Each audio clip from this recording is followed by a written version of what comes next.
These are dark days for the New South Wales dairy industry. Already under siege from the price war between the big supermarkets, the future of dairy farming and the agricultural sector as a whole depends upon the next generation filling some very tough boots and adapting to a new landscape. Just out of Nowra, a few hours south of Sydney, is Eagle Park Holsteins. Jess Monteith grew up down the road, and now she breeds her own herd of cows at the dairy, owned by her friends Natalie and Tim Cochran. She's passionate about getting young people to connect with their food and keeping the future of farming alive.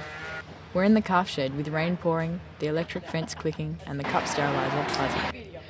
The youth are the lifeblood of the industry, so for them, mentoring them through youth events to get them passionate as well about the industry is a huge part of what we do. I don't think it's that they don't care, it's that they're not given they're not educated, they're not given the knowledge. You know, you go to the supermarket and it's there.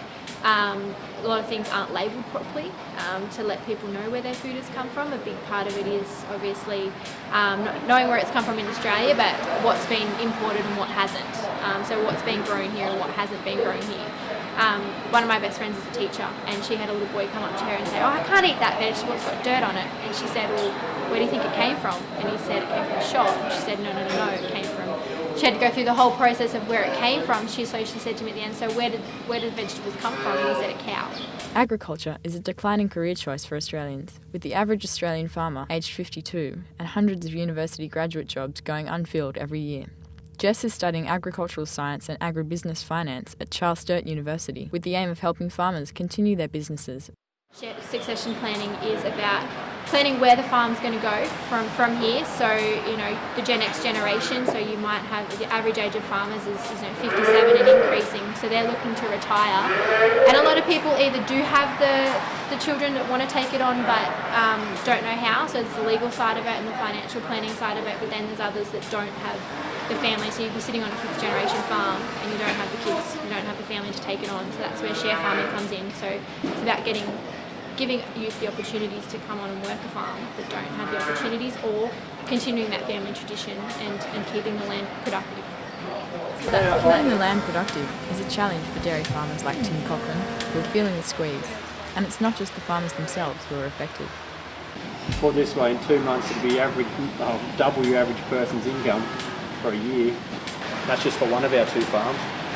It's the impact on the wider industry that's or the support industries, that's where it's really hurting, because farmers love nothing to do than spend money, and if we haven't got it to spend, it's it doesn't go round the whole supply chain. It's actually the community that hurts, not just the farms, because they say what $1 generated on a farm creates 4 in the community. Yep. So if the farmer doesn't have the dollar to start with, well, there's 4 times that we doesn't get generated in the wider community. Tim says the dairy industry hasn't had much in the way of focus groups in recent years, following the deregulation in 2001, which has made the industry more competitive. They're just trying to get a new one called Dairy Connect going, and hopefully that will give us one voice, because at the moment our voice is a bit fragmented and sort of a lot of groups of farmers sort of banding together. But if you take on the wrong person, it's not a smart move. Back in the city, work is being done to turn the industry around by becoming part of the food bowl for Asia. This month, Dairy Connect spearheaded a movement to ship fresh milk from New South Wales dairies to Shanghai, an action that speaks volumes about the situation for farmers. But what's happened is we've gone from regulation in 2000 to domination in 2012. We're absolutely dominated by a very imbalanced value chain, where 2 at the very, very top are totally dominant. And they say this is the price. If they decide they're going to sell milk for $1 a litre in their supermarkets, well, everybody else has to pay for that down the value chain. But the supermarket says we're going to pay this, and the process is fair enough. Well, the process, well, I can only pay you for the milk for that. I can only pay the farmer that. Well, the farmer says, oh, well, I can only pay the cow. Oh, hang on. You know, there's surplus milk in the state, which used to be used for processing. It went into, you know, powder or UHT or cheese or whatever, but all that's been drawn down into Victoria. So now, you know, the processing milk, the tier 2 milk, surplus milk, isn't worth any money.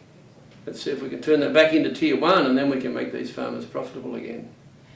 You know, I think we need to be thinking about, right, oh, well, if it's going to change, let's anticipate that change and plan for it. And if that takes some adjustment and some restructuring and perhaps looking for new markets and things, That's what we should be doing now, and not in 2 or 3 years' time when we're all gone and we're all broke. I think the Australian consumer is a pretty bright person. There's a disconnect though. The disconnect is what they know about milk and what they believe and what they think and what they say.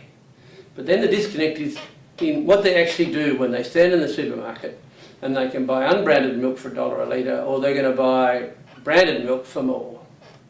76,000 consumers voted with their like button when dairy farmer Jane Burney voiced her frustration on the Coles Facebook page early last month, showing consumers do have a lot of power.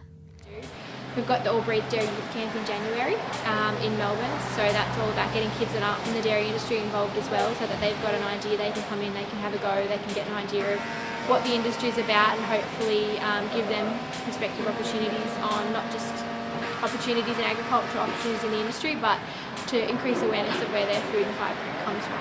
It's basically about banding together and supporting each other as farmers and making a noise.